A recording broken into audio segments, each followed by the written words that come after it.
Alô amigos, alô amigas, tudo bem com vocês? Eu sei que as eleições ainda estão bastante longe, mas a verdade é que o tempo está se aproximando bastante rápido, né, para 2022 a disputa. Como todos vocês sabem, os dois principais candidatos, pelo menos por enquanto, é o ex-presidente Lula e o Bolsonaro. Algumas pesquisas foram feitas, né, para definir ou descobrir quais são as posições de cada um deles, né? E dessas, a que tem mais profissionalismo, que é mais conhecido, que tem mais respaldo, né, é da IPEC, que na verdade é o Ibope, né? Que, como vocês sabem também, o Ibope deixou de existir, mas em seu lugar, com todos os profissionais, basicamente, fundaram, né, o IPEC.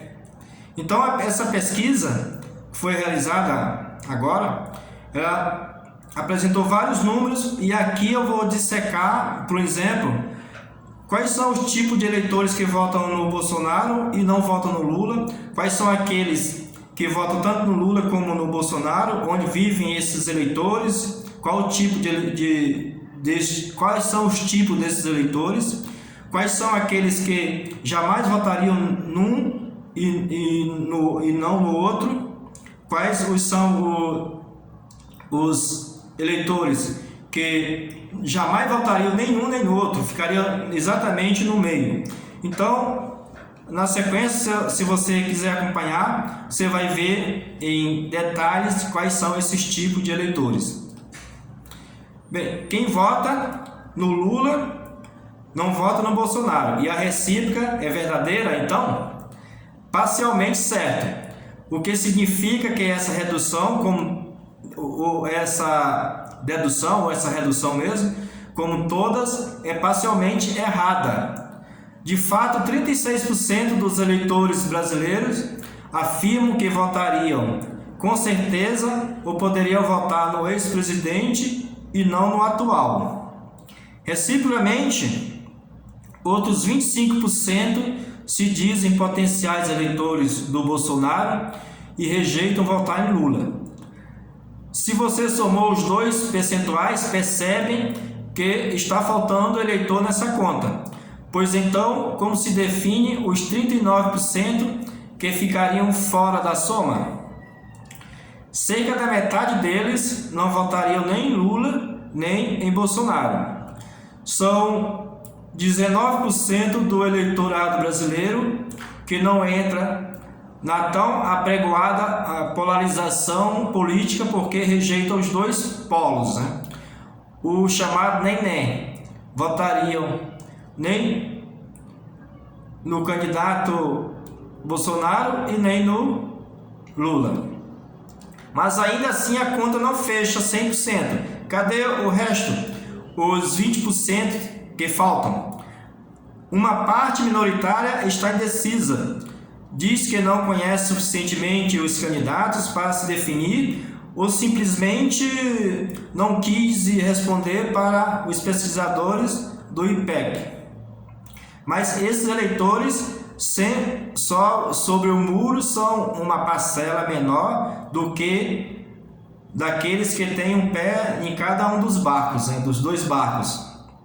Lulistas e bolsonaristas radicais, né, engasgariam ao saber que 1 em cada 10 eleitores brasileiros, né, dizem que poderia votar tanto em Lula como em Bolsonaro.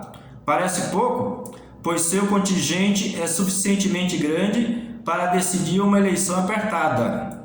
Você duvida, mas esses ambidestros ficam proporcionalmente mais importantes se comparados ao eleitorado potencial de cada um dos candidatos.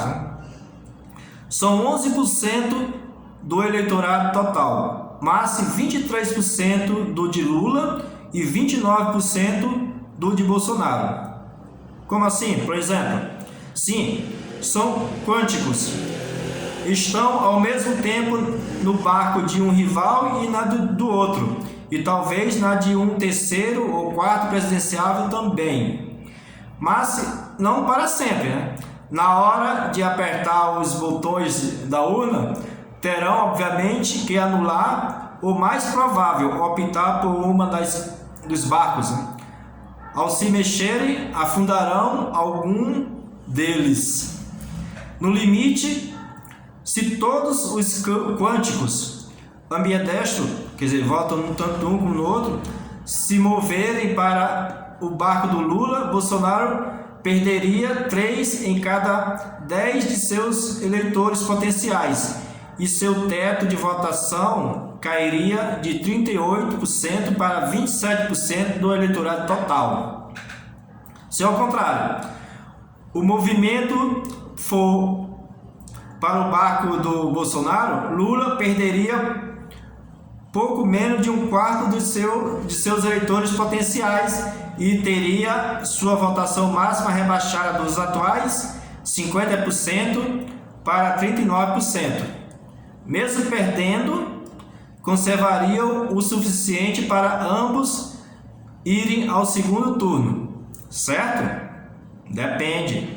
Lula e Bolsonaro dividem eleitores potenciais com outros presidenciáveis, além de entre os dois.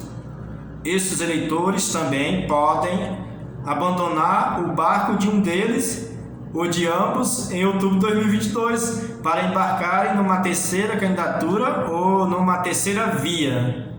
Embora improvável, hoje a combinação desses dois fatores pode deixar um dos dois, o Lula ou o Bolsonaro, fora do segundo turno. Vai depender de quem serão os outros candidatos e de sua força.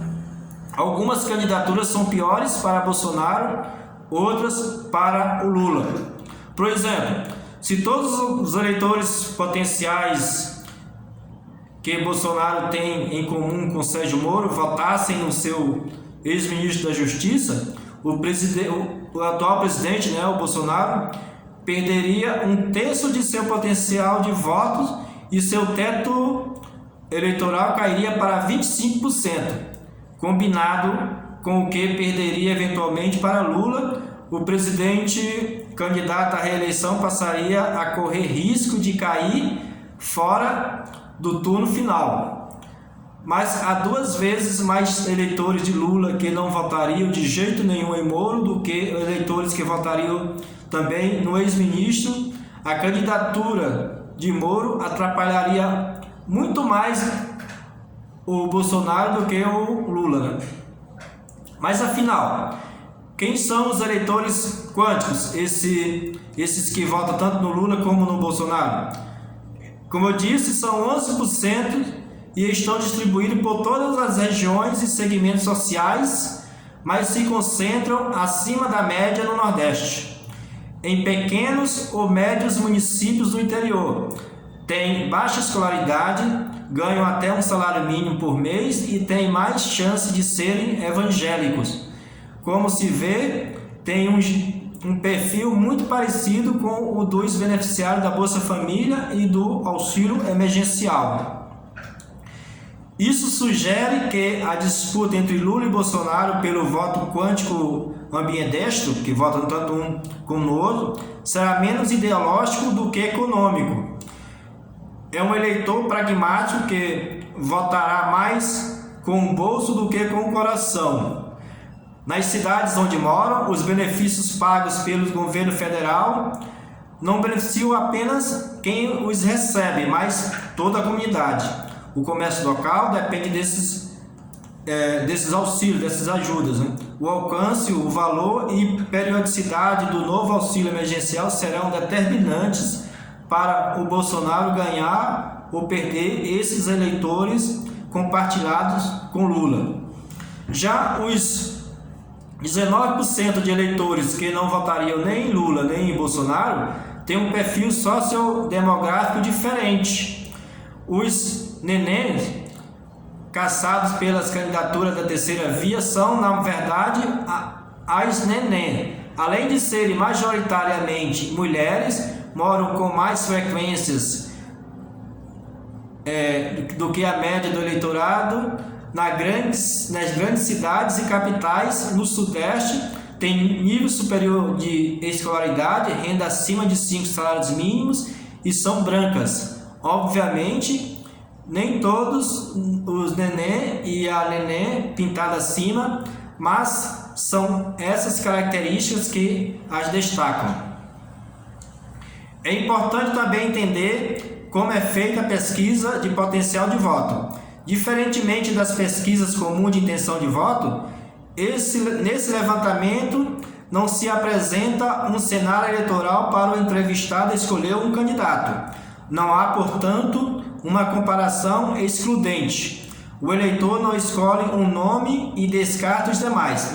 Na pesquisa de potencial de voto, o entrevistador pergunta: para cada um dos possíveis candidatos a presidente da República citados, gostaria que o senhor ou a senhora dissesse qual frase melhor descreve a sua opinião sobre ele. Sobre fulano, com certeza votaria, poderia votar, não votaria de jeito nenhum, não conheço o suficiente, não sei. E sobre cicrano, repete-se a leitura da frase. Assim, é possível cruzar as opiniões do mesmo eleitor sobre mais de um candidato e descobrir qual o perfil de quem prefere Lula ou Bolsonaro. Nenhum dos dois ou ambos. Esse tipo de pesquisa é mais útil do que a simples intenção de voto quando falta muito tempo, para a eleição e quando o cenário eleitoral ainda não está muito certo. A imposição de um problema sobre o qual o eleitor ainda não pensou a respeito é menor, porque não se pede para o eleitor tomar uma decisão entre um ou outro candidato, algo que ele só fará de fato na hora de ir à urna. Então, como eu falei, a pesquisa foi feita pela IPEC, é o nome Inteligência em Pesquisa e Consultoria, é empresa recém-criada para quem carrega a tradição do mais antigo instituto de pesquisa de opinião do Brasil. O IPEC foi fundado em fevereiro de 2021, no mês passado, portanto, pela CEO e pelos diretores do Ibope Inteligência, que deixou de existir em janeiro. A sócia que dirige o IPEC é Márcia Cavallari, que comandou o Ibope Inteligência por mais de 30 anos. Na prática, mudaram apenas a composição societária e o nome do instituto. Além das pessoas, a metodologia de amostragem, coleta e análise também são as mesmas. No caso dessa pesquisa, foram feitas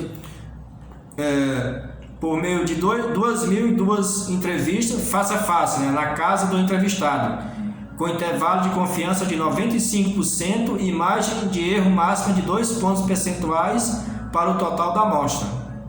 Então é isso, meus amigos e minhas amigas. O que você acha?